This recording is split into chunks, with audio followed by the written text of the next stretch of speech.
In Congress, July 4, 1776, the unanimous Declaration of the 13 United States of America. When in the course of human events it becomes necessary for one people to dissolve the political bands which have connected them with another, and do assume among the powers of the earth the separate and equal station to which the laws of nature and of nature's God entitle them, a decent respect to the opinions of mankind requires that they should declare the causes which impel them to the separation. We hold these truths to be self-evident, that all men are created equal, that they are endowed by their Creator with certain unalienable rights, that among these are life, liberty, and the pursuit of happiness, that to secure these rights, governments are instituted among men, deriving their just powers from the consent of the governed, that whenever any form of government becomes destructive of these ends, it is the right of the people to alter or to abolish it, and to institute new government, laying its foundation on such principles and organizing its powers in such form as to them shall seem most likely to effect their safety and happiness. Prudence, indeed, will dictate that governments long established should not be changed for light and transient causes, and accordingly all experience hath shown that mankind are more disposed to suffer while evils are sufferable than to right themselves by abolishing the forms to which they are accustomed.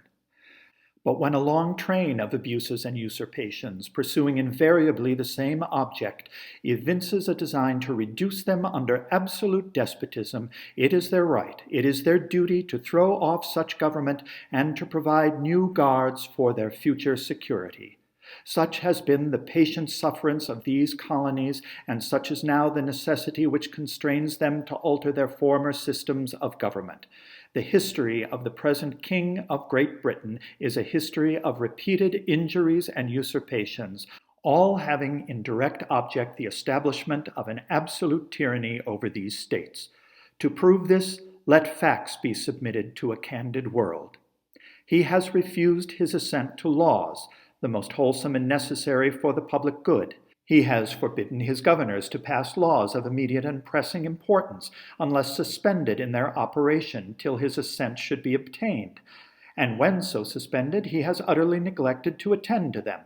He has refused to pass other laws for the accommodation of large districts of people, unless those people would relinquish the right of representation in the legislature, a right inestimable to them and formidable to tyrants only. He has called together legislative bodies at places unusual, uncomfortable, and distant from the depository of their public records, for the sole purpose of fatiguing them into compliance with his measures. He has dissolved representative houses repeatedly for opposing with manly firmness his invasions on the rights of the people. He has refused for a long time, after such dissolutions, to cause others to be elected, whereby the legislative powers, incapable of annihilation, have returned to the people at large for their exercise, the state remaining in the meantime exposed to all the dangers of invasion from without and convulsions within. He has endeavored to prevent the population of these states, for that purpose obstructing the laws for naturalization of foreigners,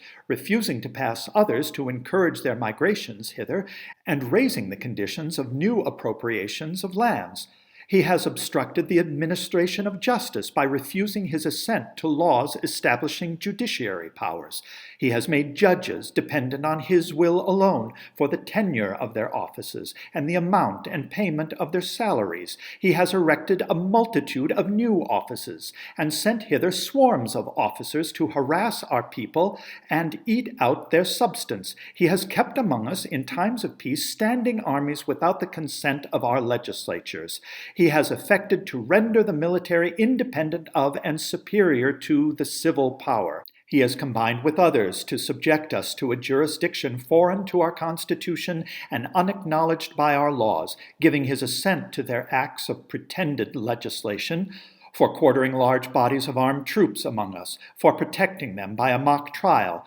from punishment for any murders which they should commit on the inhabitants of these states, for cutting off our trade with all parts of the world, for imposing taxes on us without our consent, for depriving us in many cases of the benefits of trial by jury, for transporting us beyond seas to be tried for pretended offenses, for abolishing the free system of English laws in a neighboring province, establishing therein an arbitrary government and enlarging its boundaries so as to render it at once an example and fit instrument for introducing the same absolute rule into these colonies, for taking away our charters, abolishing our most valuable laws, and altering fundamentally the forms of our governments, for suspending our own legislatures and declaring themselves invested with power to legislate for us in all cases whatsoever. He has abdicated government here by declaring us out of his protection and waging war against us. He has plundered our seas, ravaged our coasts, burnt our towns, and destroyed the lives of our people. He is at this time transporting large armies of foreign mercenaries to complete the works of death, desolation, and tyranny already begun with circumstances of cruelty and perfidy scarcely paralleled in the most barbarous ages and totally unworthy the head of a civilized nation. He has constrained our fellow citizens taken captive on the high seas to bear arms against their country, to become the executioners of their friends and brethren, or to fall themselves by their hands. He has excited domestic insurrections amongst us, and has endeavored to bring on the inhabitants of our frontiers, the merciless Indian savages, whose known rule of warfare is an undistinguished destruction of all ages, sexes, and conditions. In every stage of these oppressions we have petitioned for redress in the most humble terms. Our repeated petitions have been answered only by repeated injury. A prince whose character is thus marked by every act which may define a tyrant is unfit to be the ruler of a free people. Nor have we been wanting in attentions to our British brethren. We have warned them from time to time of attempts by their legislature to extend an unwarrantable jurisdiction over us. We have reminded them of the circumstances of our emigration and settlement here. We have appealed to their native justice and magnanimity, and we have conjured them by the ties of our common kindred to disavow these usurpations, which would inevitably interrupt our connections and correspondence. They, too, have been deaf to the voice of justice and of consanguinity. We must therefore acquiesce in the necessity which denounces our separation and hold them as we hold the rest of mankind, enemies in war, in peace, friends.